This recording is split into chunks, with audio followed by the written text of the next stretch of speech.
Annabelle Season 2 disponsori oleh Mubi, platform buat nonton film-film terbaik dunia yang sulit kamu temukan. Langsung aja langganan sekarang gratis 30 hari. Klik mubi.com/cinecrip. Selamat menonton!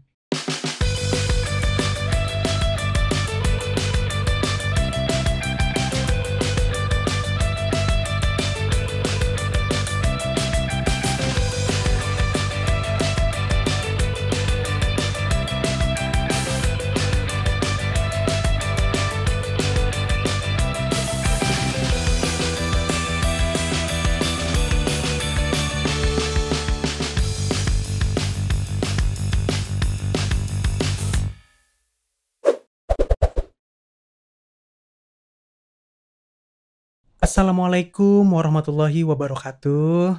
Selamat pagi Bapak Ibu sekalian. Saya ucapkan terima kasih sudah hadir hari ini untuk pembagian rapot Annabelle. Sebelum pembagian rapot dimulai, ada beberapa informasi yang perlu saya sampaikan terlebih dahulu ya.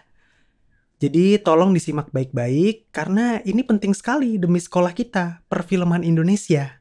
Yang pertama, sesuai dengan kurikulum Cinecrip, setiap siswa wajib mencapai nilai KKM, yaitu 70.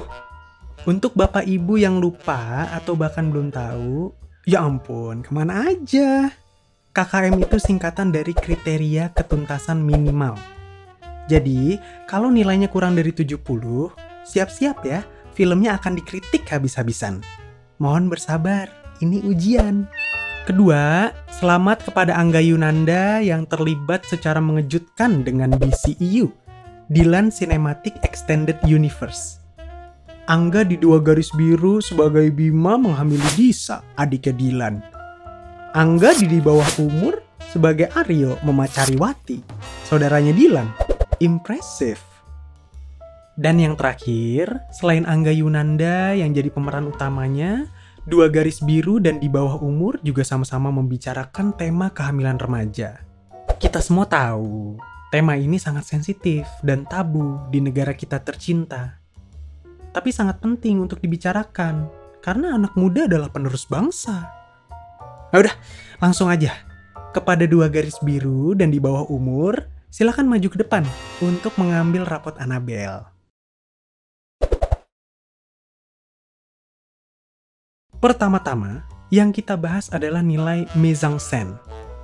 Apa yang Bapak dan Ibu lihat dan dengar dalam satu bingkai sebuah adegan. Mulai dari pemerannya, gerak-geriknya, gambarnya, cahayanya, artistiknya, riasannya, busananya, suaranya, musiknya, dan lain-lain. Elemennya memang banyak. Nah, karena itu, penilaian rapot ini kita fokuskan saja pada audio dan visual yang paling menonjol. Kita mulai dari elemen audio, lebih tepatnya musik. Musik menjadi elemen yang penting dalam film-film remaja, karena masa muda selalu punya soundtracknya sendiri ya kan? Dan pastinya musik punya pengaruh besar dalam memberikan mood suatu adegan. Lagu-lagu yang muncul dalam film 2 garis biru, jujur aja, semuanya sopan banget masuk telinga. Dan yang paling penting, penempatannya cocok banget sama suasana ceritanya. Misalnya di scene ini. Jikalau telah datang waktu yang dinanti, ku pasti bahagiakan dirimu seorang. Liriknya cocok, suasananya cocok, dan perasaannya tuh kena gitu. Walaupun cuma sebentar. Menariknya lagi, lagu ini dinyanyikan langsung oleh karakternya terlebih dahulu. Nah, lagu yang muncul di film di bawah umur itu hanya 2 kalau dilihat dari kreditnya. Salah satunya lagu ini. Hey girl, I wanna get with you and have a good time. I say, hey girl, I wanna get with you and have a good time, baby. Lagu Hey Girl dari Indish Party juga enak tuh didengar dengan riff gitar renyah khas rock and roll. Penempatannya di awal dan di akhir film juga cocok dengan gaya Aryo yang sok jagoan. Bagus. Sebelum audio digunakan dalam film, visual menjadi elemen yang utama. Film bisu tetap bisa dinikmati sebagai hiburan walaupun tanpa suara. Jadi, elemen visual sendiri sudah sangat berpengaruh dalam film. Oleh karena itu, DGB dan DBU harus bisa memanfaatkan elemen visual ini dengan maksimal. Masih ingat adegan ini nggak?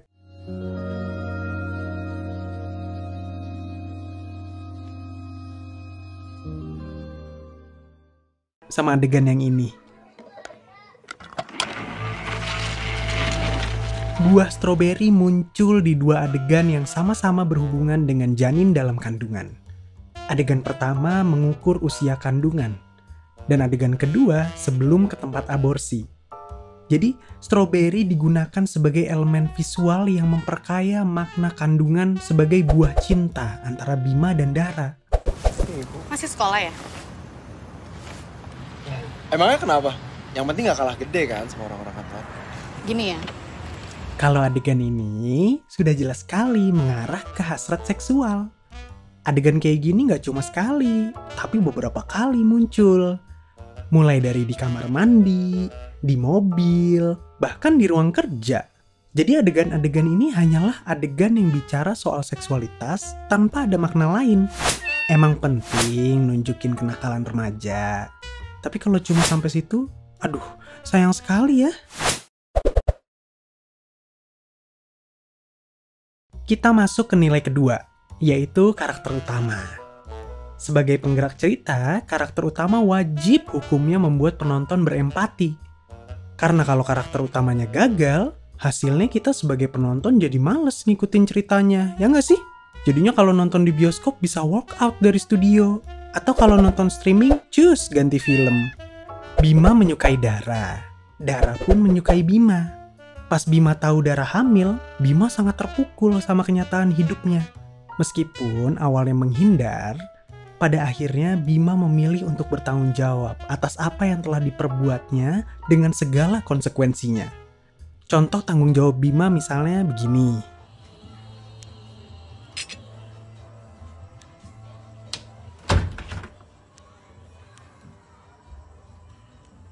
Makan dulu. Atau yang ini. Tubuhnya Dara itu belum siap.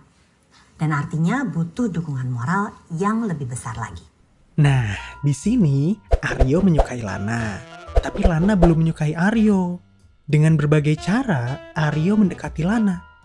Cara-cara yang tidak biasa, seperti menyelinap masuk ke kamar Lana, lalu menuliskan kata-kata di sebuah kertas. Aryo melakukannya gak cuma sekali, tapi berkali-kali. Romantis. Lana bahkan sampai memasang kamera tersembunyi karena Aryo terlalu romantis. Serem banget gak sih bapak-bapak, ibu-ibu?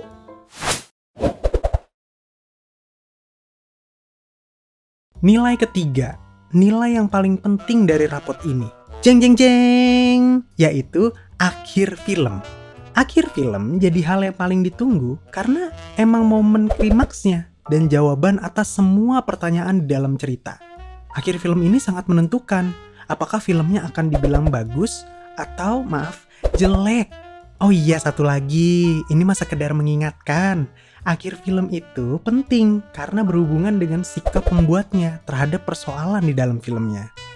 Seorang pembuat film menentukan sikap dan menyampaikan pesan dari filmnya lewat akhir film yang sangat krusial ini. Mari kita cek sama-sama akhir film DGB dan DBU ini ya. Adegan terakhir 2 garis biru adalah adegan di mana Dara dan Bima berpisah di rumah sakit setelah Dara melahirkan anak mereka. Dara akan melanjutkan sekolahnya ke Korea Selatan, meninggalkan anaknya bersama Bima dan keluarganya. Perpisahan Bima dan Dara ini adalah konsekuensi kehamilan di usia dini, di mana mereka belum siap secara mental dan fisik. Rahim Dara harus diangkat karena mengalami perdarahan saat melahirkan. Dan Bima harus bertanggung jawab penuh membesarkan anaknya. Dari akhir film ini, kita bisa melihat bagaimana sang sutradara, Gina Esnur, memperlihatkan akibat dari kehamilan di usia dini. Bukan hanya berakibat pada pasangannya, tapi juga keluarganya. Jadi, pelajaran yang bisa kita ambil adalah berani berbuat, berani bertanggung jawab. Sekarang kita ke adegan terakhir di bawah umur. Aryo dan Lana dihukum di lapangan. Terus mereka yang lagi kasmaran ini saling menggoda satu sama lain. Coba dengarkan adegan ini baik-baik. Sampai sekarang aku masih bingung aja. Kok bisa ya? Kamu masuk ke rumah aku, terus lewat jendela, dan tanpa izin lagi. Itu gimana ceritanya? Cinta itu emang buta. Aryo dengan santainya menjawab pertanyaan Lana. Dan Lana pun tidak merasa terganggu sedikit pun dengan kelakuan Aryo. Ya karena ini buat gue seneng, Lay. Dari sini kita bisa belajar bagaimana Emil Heradi menutup filmnya. Secara tidak langsung sang pembuat film memberi pesan. Kalau mau masuk kamar orang tanpa izin, boleh dong, asal atas nama cinta ya. Jadi, apakah para remaja yang perlu edukasi malah diizinkan melanggar privasi? Baik Bapak Ibu, jadi di rapot ini kami sudah punya nilai masing-masing. Untuk mata pelajaran mise en scène, 2 garis biru dapat nilai 80 dan di bawah umur dapat nilai 70. Untuk mata pelajaran karakter utama, 2 garis biru mendapat nilai 80 dan di bawah umur mendapat nilai 0. Dan terakhir, mata pelajaran akhir film, 2 garis biru mendapat nilai 90 dan di bawah umur mendapat nilai, aduh sayang sekali, 0. Sebagai wali kelas, saya ucapkan selamat kepada 2 garis biru. Bapak bangga sekali dengan cerita yang berkualitas dan juga prestasi kamu yang bisa dapat jutaan penonton. Nah, untuk kamu di bawah umur, sayang sekali ya, kamu harus mengulang kelas tahun depan.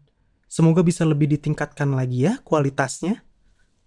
Saya harap ini bisa jadi pelajaran bagi kita semua.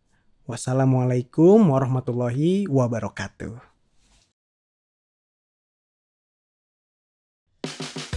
Pengen nonton film unik dan berkualitas? Nonton di Mubi, platform streaming yang rilis film baru setiap hari, dikurasi langsung oleh tim yang berpengalaman. Rasanya kayak nonton film-film festival dari mana aja. Cobain langganan Mubi sekarang, gratis 30 hari. Klik mubi.com/cinecrip.